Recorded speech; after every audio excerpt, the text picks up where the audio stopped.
Bonjour à tous, heureux de vous retrouver sur le plateau de Vitamine B. J'accueille aujourd'hui sur ce plateau David Bouillon. Bonjour David. Bonjour Sylvain. Tu vas bien? Très bien. Heureux de t'accueillir ici. Tu es de passage?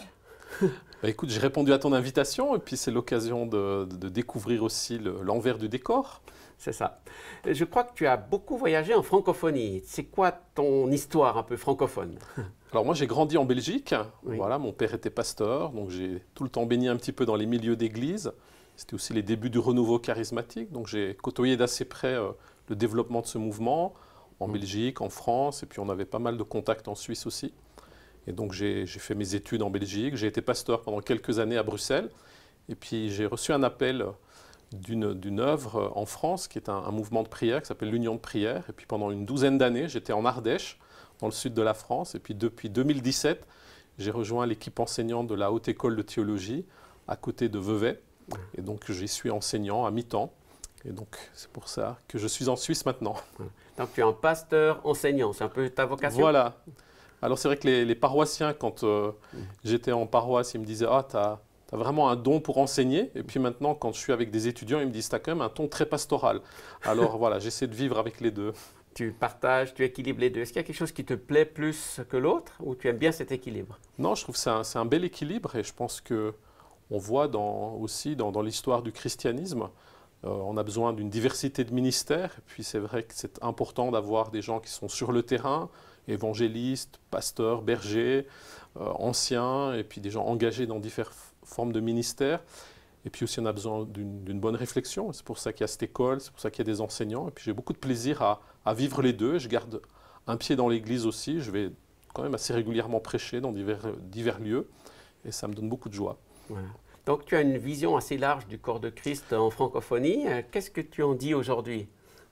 Je pense que ce qui est intéressant, alors moi j'ai surtout été dans les milieux de l'église réformée, Oui. c'est à la fois de constater que les grandes églises historiques, l'église catholique ou l'église protestante, elles vivent quand même des moments un peu compliqués, avec un déclin assez rapide, avec aussi beaucoup de situations difficiles. On pense à tous ces scandales aussi dans l'église catholique, mais enfin si on grattait un petit peu aussi dans nos milieux, on trouverait aussi des situations problématiques. Et en même temps, et je pense que ça a été une des belles expériences aussi de ma vie, c'est de voir que là où on accueille le Seigneur, sa parole, son esprit, on peut vivre vraiment des choses étonnantes et merveilleuses.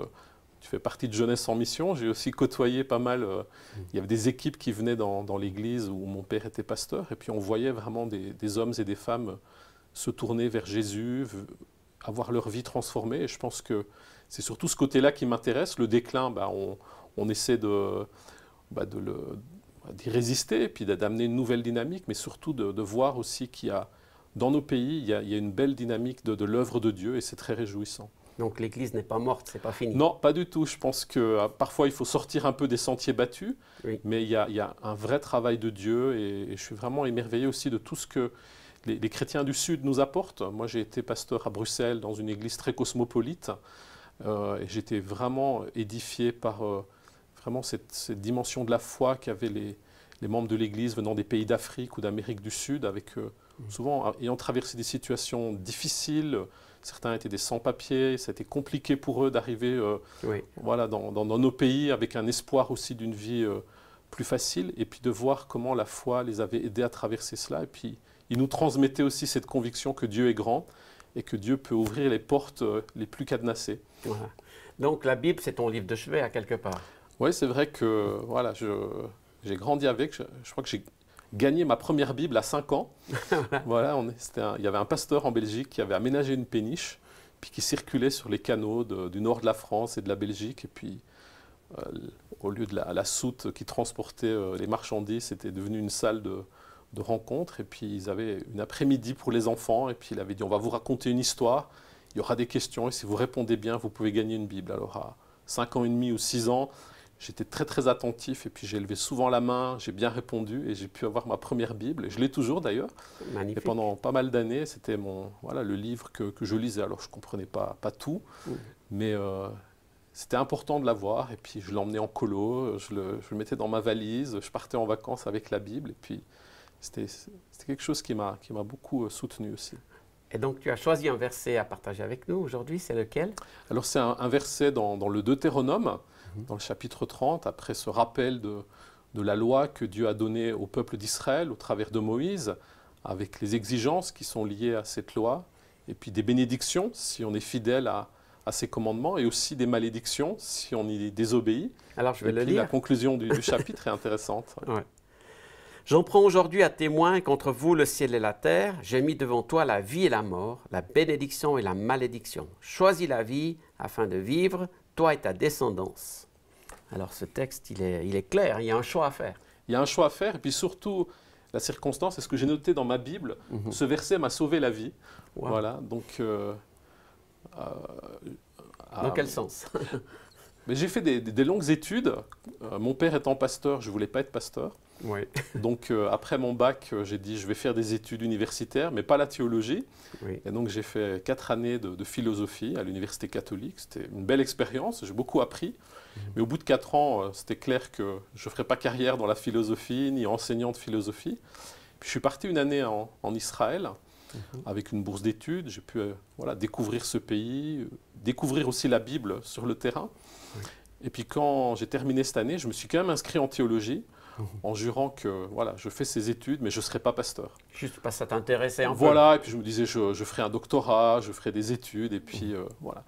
Et puis la dernière année d'études, pas mal de circonstances difficiles, une grosse pression sur le travail, une déception sentimentale, et puis j'ai vraiment basculé dans la dépression, puis de manière assez grave, avec au bout de quelques mois vraiment des pensées suicidaires.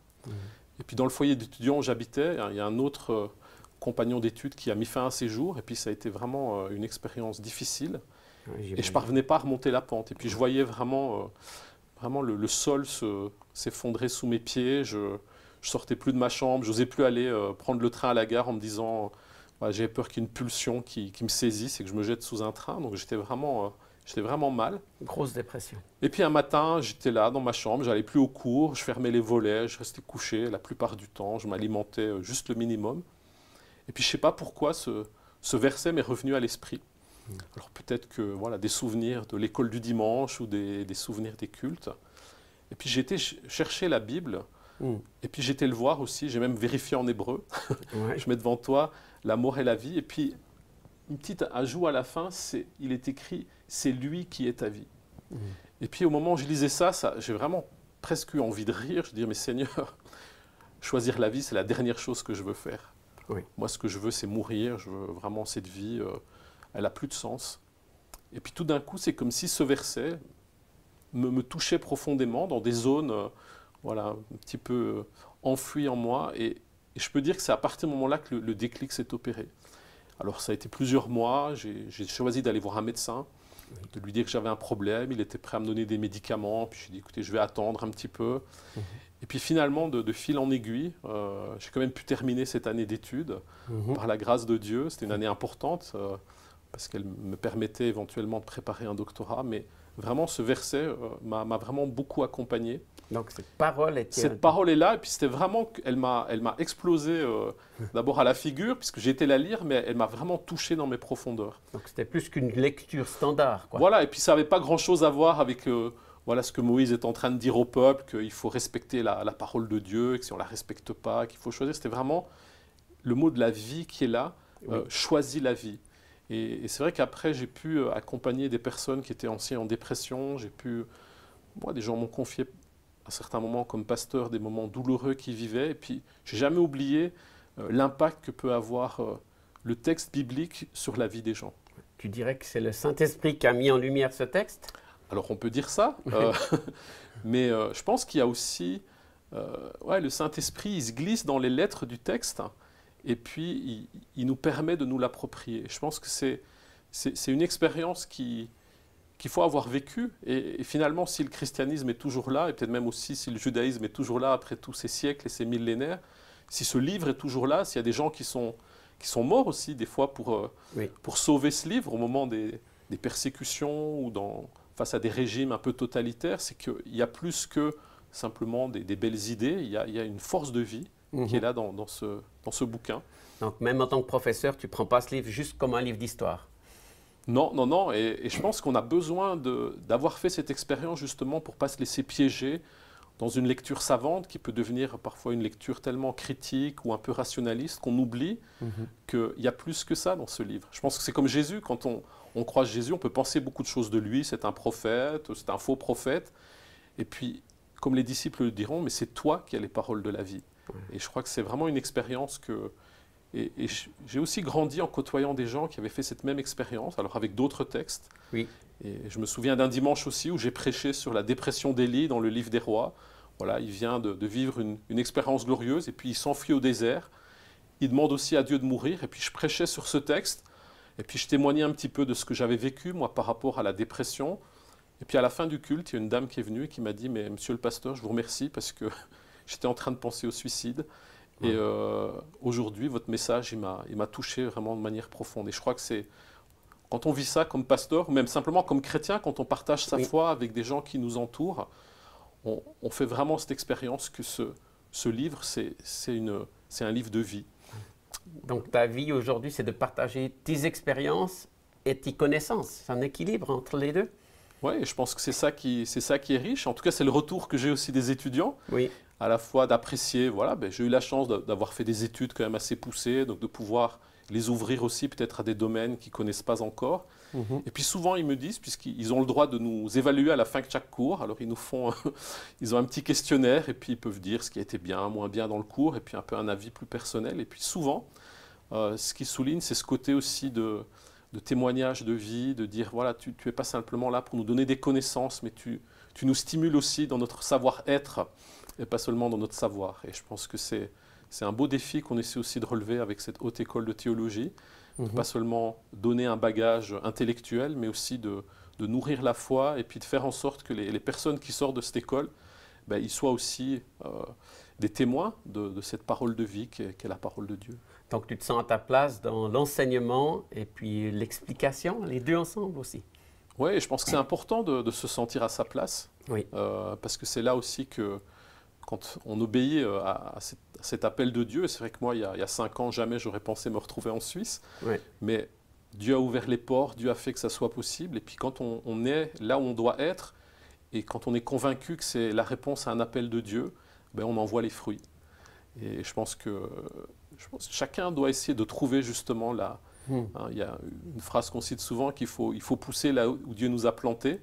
Alors des fois, Dieu, il nous déplante pour nous replanter ailleurs, mais là où il nous replante, de trouver ce qu'on peut apporter. C'est vrai que, voilà, en tant que Belge, ayant aussi la nationalité française, arrivé en Suisse, des fois j'ai un peu ce regard décalé, pour dire surtout aux Vaudois, c'est vrai que souvent leur horizon, il y en a un petit peu limité à leur canton, de dire, ben voilà, le royaume de Dieu, il est peut-être beaucoup plus large, et que le canton de Vaud, et que la Suisse, et même que l'Europe, il englobe toute la planète, et même peut-être tout l'univers. Alors, qu'est-ce que tu dirais pour conclure à quelqu'un qui cherche un peu à savoir, mais où je dois être, qu'est-ce que je dois faire?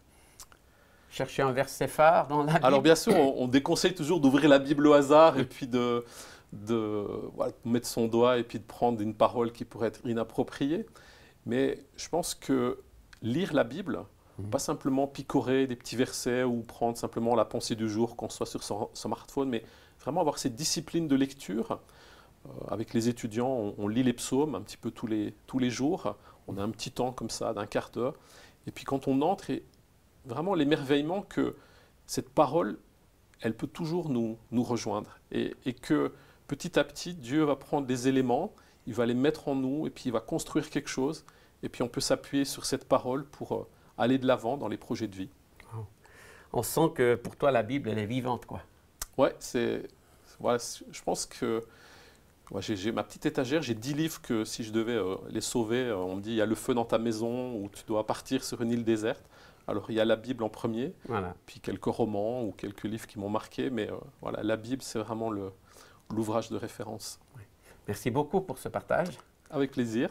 Alors on dit à tous ceux qui nous suivent aussi que la Bible, elle peut être votre livre de chevet, elle peut être votre livre de direction, d'inspiration, et chaque jour vous allez trouver une parole qui peut vous aider à choisir la vie afin que vous puissiez vivre pleinement. Au plaisir de vous retrouver sur le plateau de Vitamine B.